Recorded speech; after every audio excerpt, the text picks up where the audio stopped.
Hello friends, welcome back to my channel. இன்றைக்கி நம்ம சேனலில் தக்காளி தொக்கு எப்படி செய்கிறது அப்படின்னு தாங்க பார்க்க போகிறோம். வீடியோக்குள்ளே போகிறதுக்கு முன்னாடி இன்னும் நீங்கள் நம்ம சேனலை சப்ஸ்கிரைப் பண்ணல அப்படின்னா மறக்காமல் சப்ஸ்கிரைப் பண்ணிக்கோங்க. அப்படியே பக்கத்தில் உள்ள பெல் பட்டனை ப்ரெஸ் பண்ணி ஆளுங்கிற ஆப்ஷனையும் ப்ரெஸ் பண்ணி வச்சுக்கோங்க. அப்போ தான் நான் போடுற ஒவ்வொரு வீடியோவும் உங்கள் மொபைலுக்கு நோட்டிஃபிகேஷனாக வரும். ஸோ வாங்க வீடியோக்குள்ளே போகலாம்.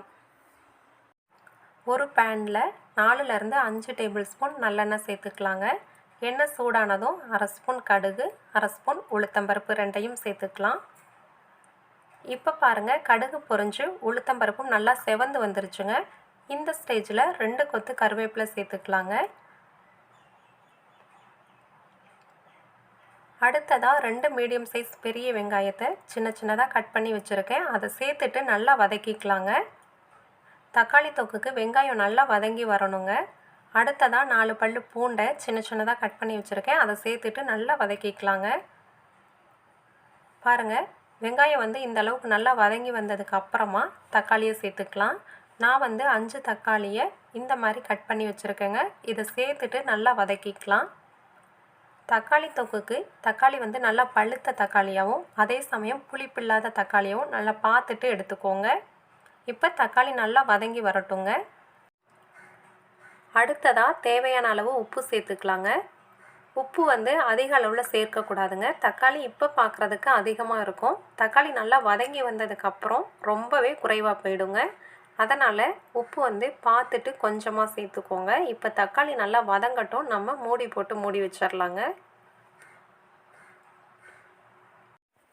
மூடியை ஓப்பன் பண்ணிக்கலாங்க. பாருங்கள், தக்காளியில் உள்ள தண்ணிலாம் லேசாக இழுத்துருச்சுங்க.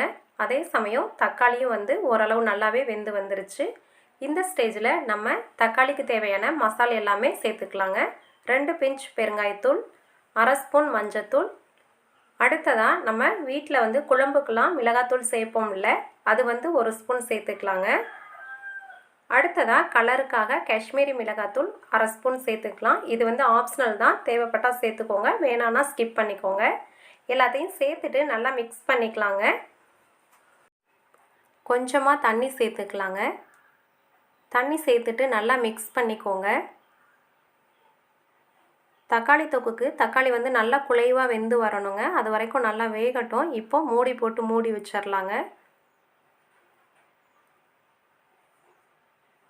இப்போ மூடியை ஓப்பன் பண்ணிக்கலாம். பாருங்கள், தக்காளியில் நம்ம சேர்த்த தண்ணிலாம் நல்லா இழுத்துருச்சுங்க. தக்காளியும் நல்லா குழைவாக வெந்து வந்துருச்சு.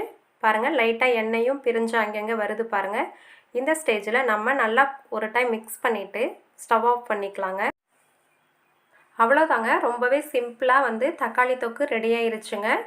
நான் ஏற்கனவே சொன்னது போல் தக்காளி தொக்குக்கு தக்காளி நல்லா பழுத்த தக்காளியாக எடுத்துக்கோங்க. அதே சமயம் புளிப்பில்லாத தக்காளியாக பார்த்துட்டு எடுத்துக்கோங்க. ஒருவேளை புளிப்புள்ள தக்காளியை எடுத்துட்டிங்க அப்படின்னா நீங்கள் கடைசியாக வெல்லத்தை பவுட்ரு பண்ணி சேர்த்துட்டிங்கன்னா உங்களுக்கு அந்த புளிப்பு சுவை எல்லாமே பேலன்ஸ் ஆகிடும். ஸோ நான் சொன்னது போல் ட்ரை பண்ணி பார்த்துட்டு எப்படி இருந்துச்சுன்னு உங்கள் ஃபீட்பேக்கை மறக்காமல் கமெண்ட் செக்ஷனில் கமெண்ட் பண்ணுங்கள். இந்த வீடியோ பிடிச்சிருந்தால் லைக் பண்ணுங்கள், உங்கள் ஃப்ரெண்ட்ஸ் கூட ஷேர் பண்ணுங்கள். தேங்க்யூ.